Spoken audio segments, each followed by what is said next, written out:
ह्यात तुमचंच भलं आहे. घराचं भलंच असणार तुझ्या सांगण्यात. काय आहे तुझ्या मनात सांग तरी. अरे कर्ज फेडून घेणं, त्यासाठी तगादा लावणं हे फक्त निमित्त आहे मालकाचं. कर्ज फिटलं म्हणून तो मुळीच सोडणार नाहीये. पैशासाठी तो मुळी करतच नाहीये. सखू बरोबर लग्न करणं हाच त्याचा एकमेव उद्देश आहे. तेव्हा जे काही करायचंय ते हे लग्न होऊ नये यासाठी. काय करायचं ते सांगा. निष्ठा फक्त तुमच्या पायाशी आहे हो.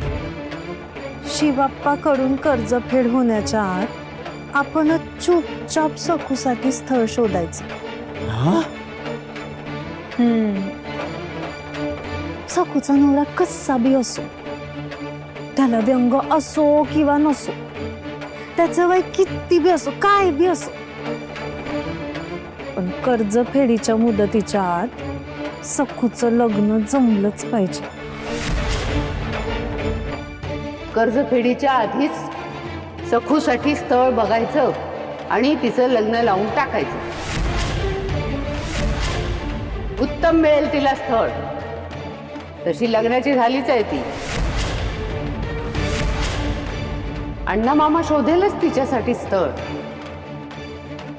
पण कर्जफेडीच्या आधी सखूचं लग्न लावून टाकायचं.